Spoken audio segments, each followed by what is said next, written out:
And if you're going to talk about crazy right-wingers in Congress, well, you got to go to Michelle Bachmann. She's on with Glenn Beck, so you know this is going to be a doozy.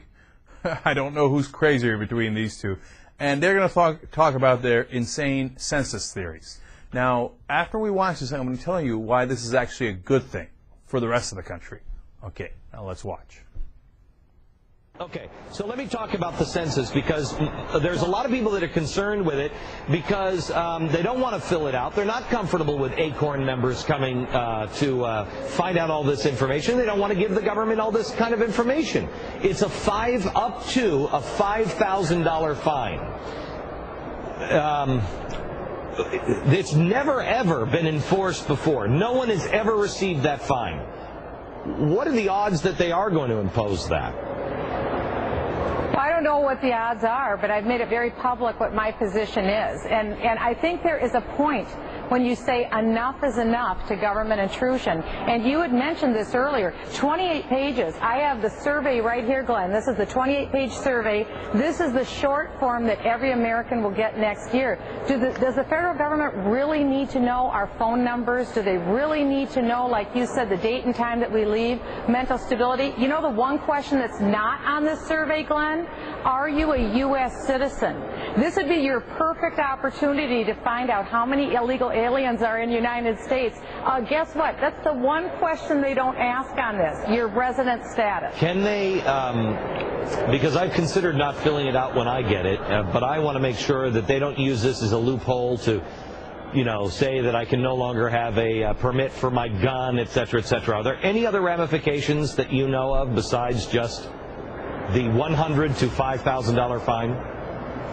Let me give you two ramifications, Glenn. The U.S. Census Department told my office that if you fail to fill out this form, you'll receive approximately 6 contacts for them, either through phone calls or they will knock on your door. If you still do not give them the information, they said they'll contact your neighbor to the left of you, to the right of you to get information. Here's the other thing that will happen. From history, the United States government between 1942 and 1947 passed the Second War Powers Act. They used the U.S. Census information to round up the Japanese and put them in the internment camps. Americans were told that they wouldn't have their information used against them. They did. Okay, thank you very much, Congresswoman. We appreciate it. Make sure you call your congressman tonight or tomorrow. Yeah, I know. They're going to round up people. That's what Obama's going to do. Who do you think he's going to round up? I don't know. Crazy white women in Minnesota? Okay, they're not going to round up anybody.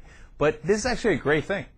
Because if the idiot right-wingers don't fill out the census and everybody else does, they're actually going to be underrepresented in the census and hence lose more political power. I mean, leave it to the knuckleheads to do more damage to themselves than anyone else could do. Why are they encouraging people not to fill out these forms? It is so counterproductive for their own purposes. If you think that there's less of you in that category, that means, or in that district, you're going to lose representation and it's going to go to another district. Oh, God, they're so stupid. And I love her things. She's like, do you know they even ask you about your mental stability in this form? Somebody should ask you about your mental stability, Michelle. And if it takes the census form, fine. But my favorite was, they don't even ask you if you're an illegal citizen. Yeah, because that's how it would work. Are you an illegal citizen? Well, yeah, of course. Yes, I am. I'm an illegal citizen. Oh, no! I just gave it to the government. Who the hell would fill out that they're an illegal citizen? That's your big, great idea on enforcement? Come on, Michelle. Jesus, man. You don't have 2 cents worth of sense to rub together.